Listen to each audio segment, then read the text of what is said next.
Sehirli halat.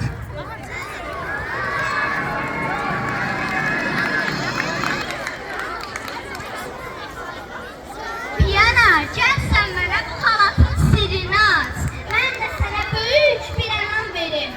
Gedin xəzinədən bir kisə qızıl gətirin. Yox, 2 kisə. Qoy Piyana səxavətimizi görsün. Piyana, görürəm sən ağıllı oğlansan. Ha, Piyana. Mən heç nə deməyəcəyəm. Yandırın xalatı. Dayanın, yandırmayın. Hə, düz deyirsən, çəkilin kənara.